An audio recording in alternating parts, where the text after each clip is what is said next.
The courtroom fell silent as Mia stepped forward. She wore her testimony like fragile armor, ready to shatter at the slightest blow. Brian Steele, Diddy's lawyer, had no intention of going easy on her.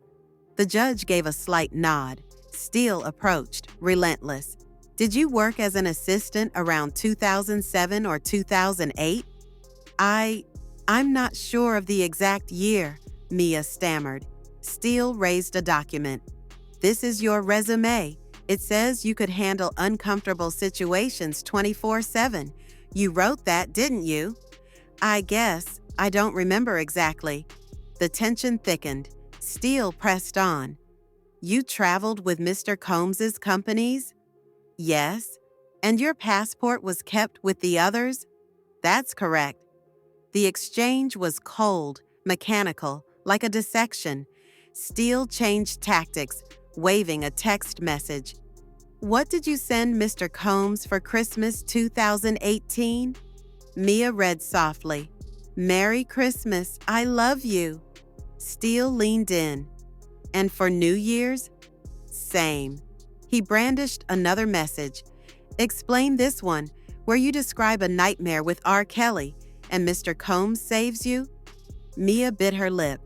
"It was just a dream." Steele stepped closer. "The man you accuse is the one saving you in your dreams?" A ripple ran through the courtroom. Mia tensed. "It's psychological. Why keep reaching out if you knew he had hurt you?"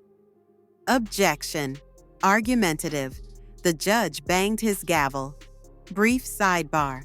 After the recess, Steele resumed. May 2020. You wrote to him again. "I love you."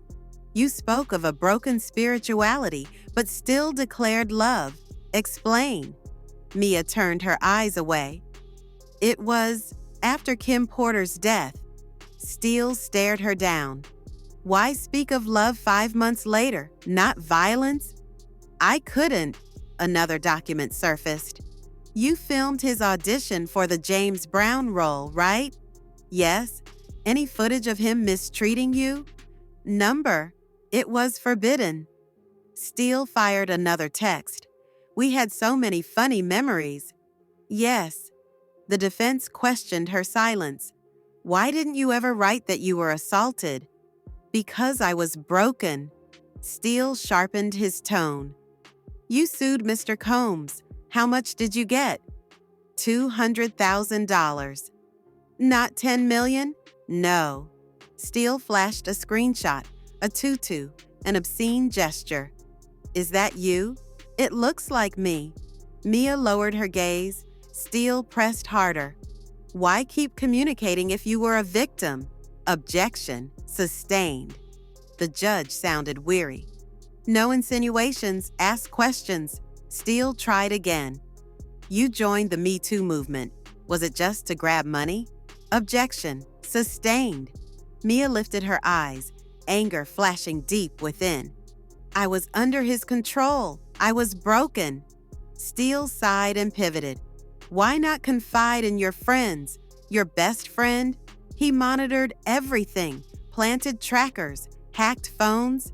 "Even alone with her?" "Yes." Steele displayed photos. Mia smiling at weddings, parties. "You claim no social life, yet here you are, surrounded by friends." "It was sporadic.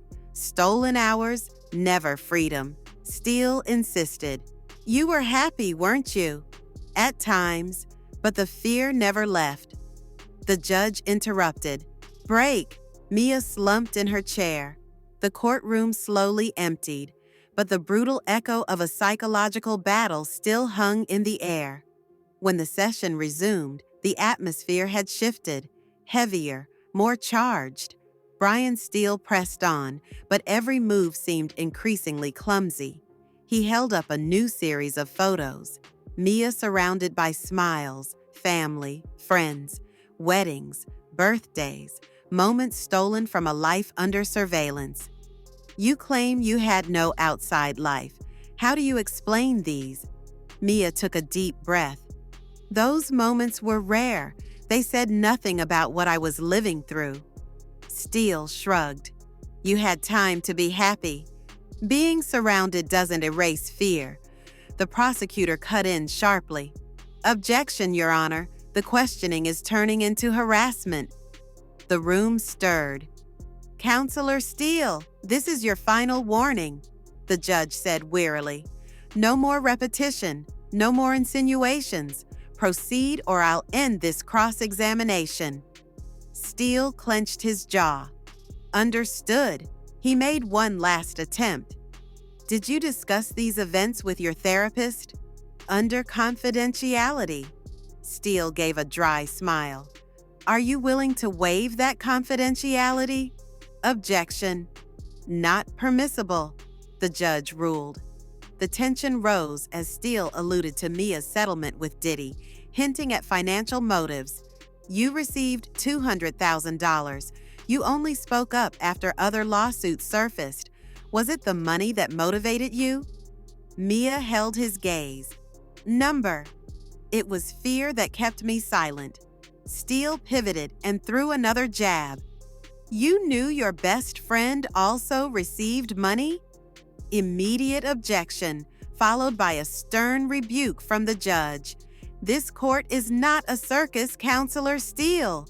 The defense tried to introduce more documents, private correspondence.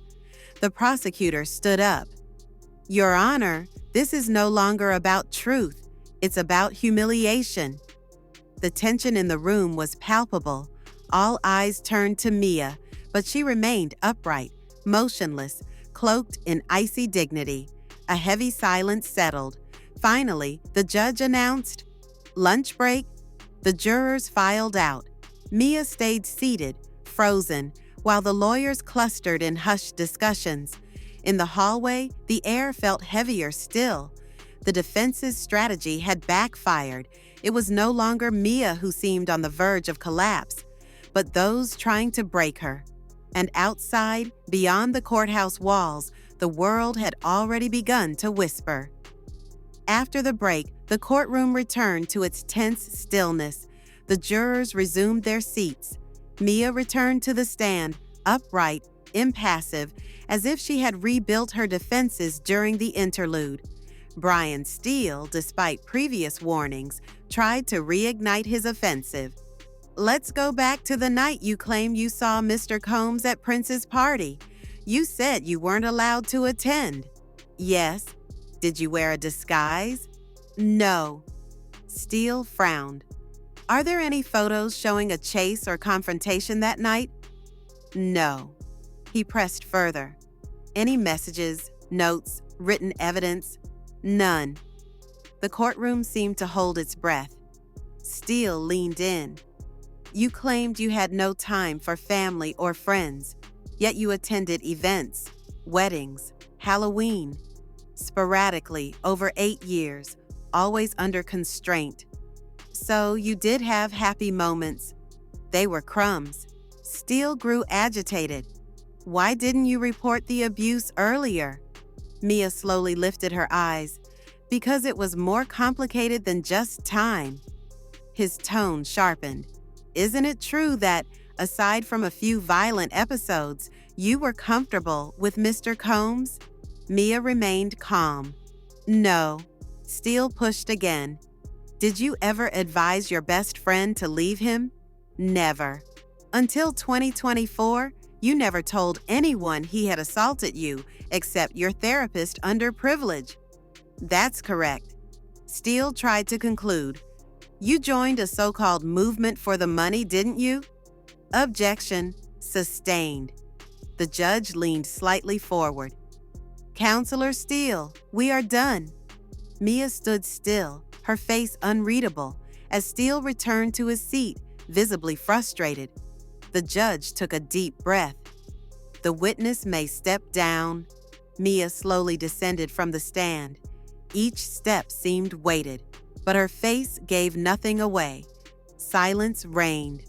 Neither victory nor defeat, only the echo of a truth too heavy to bury.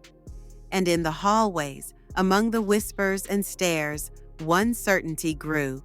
Whatever the trial's outcome, the image of Mia, standing firm in the storm, would be etched in memory forever.